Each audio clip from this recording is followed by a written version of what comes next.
Good evening class. हम पढ़ रहे थे हमारा लेसन 4 तुर्क आक्रमण। इसमें हम रणथंबोर का हमीर चौहान पढ़ रहे थे।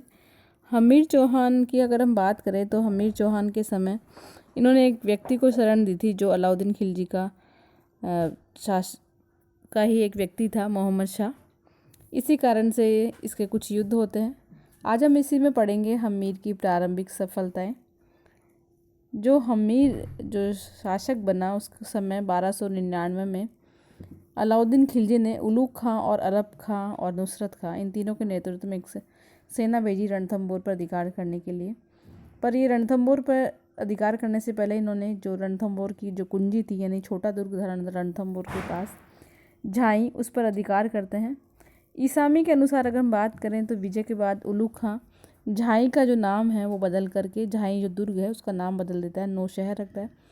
हमीर महाकाव्य में लिखा है कि कोटि यज्ञ समाप्त करके मुनि व्रत में ये व्यस्त था हमीर। इस कारण से वो अपने 2 सेनापति हैं उनको भेजता है, जिसमें एक भीम सिंह होता है, एक धर्म सिंह होता है।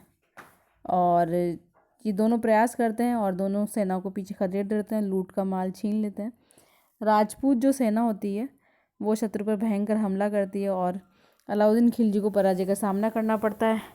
तो इस समय जो शाही सेना से जो लूटी हुई जो सामग्री थी वो धर्म सिंह रणथंबोर लौट आता है, लेकिन भीम सिंह पीछे रह जाता है। और बाद में जो सेना है जो सुल्तान की अलाउद्दीन खिलजी की, उसमें अलफ खां के नेतृत्व में वापस हमला किया जाता है और जो भीम सिंह है वो मारा जाता है। भीम सिंह की जो मृत्यु हो जाती है, इस कारण से जो सुल्तान जो शासक है हमीर चौहान वो नाराज़ हो जाता है और धर्म सिंह को भी वो अंधा कर देता है। और इसके स्थान पे एक भोजराज व्यक्ति है, उसको मंत्री बनाया जाता है। लेकिन ये भोजराज भी इस रणथंबोर की जो स्थिति है उसको फ़ायदा उठाने की कोशिश करता है, वो संभालता नहीं है।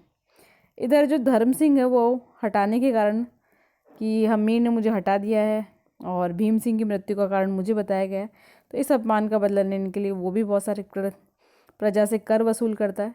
और जो भोजराज है वो भी जब हटा दिया जाता है तो वो भी अलाउद्दीन खिलजी के पास चला जाता है दरबार में और उसके कहता है कि जो रणथंबोर दुर्ग है उसको जीता जाए। तो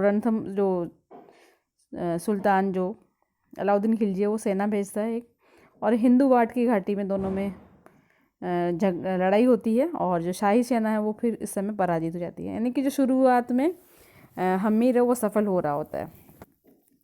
इस अपमान के पराजय की जानकारी मिलने पर सुल्तान उलूग खां और नुसरत खां के नेतृत्व में एक बड़ी सेना भेजता है और ये जो सेना है वो झाई के दुर्ग पर अधिकार कर लेती है। और झाई की विजय के बाद उलूग खां ने महल नसी नामक दूत है उसको हमीर के पास अलाउद्दीन खिलजी का संदेश भेजता है। और दोनों जो विद्रोही हैं मोहम्मद शाह और उसका भाई हबरू उसको सौंपने की बात करता है और साथ में हमीर की जो बेटी है देवलदी उसका विवाह अलाउद्दीन खिलजी के साथ किया जाए ये मांग करता है। और लेकिन इनकी जो पुत्री है वो तो इस विवाह के लिए स्वीकार भी कर लेती है, लेकिन हमीर कहता है कि नहीं, मुझे तो युद्ध करना है, संघर्ष करना है। उलूग खां और रणथंबोर का दुर्ग का घेरा डाल करके चारों ओर पाशी वर गर्वच बनवाए और मगरबों द्वारा दुर्ग रक्षकों द्वारा पत्थरों की बौछार की गई।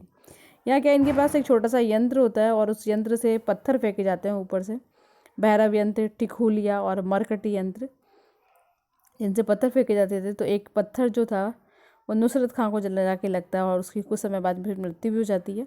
तो इसके कारण सेना में निराशा पैदा हो जाती है। तो हमीर इस स्थिति का फ़ायदा उठाता है, दुर्ग से बाहर निकलता है और शाही सेना जो अलाउद्दीन खिलजी की होती है उस पर आक्रमण करता है। अचानक आक्रमण को देखकर उलूग खां जो है वो झाई से पीछे हट जाता है, तो ये इसकी जीत होती है।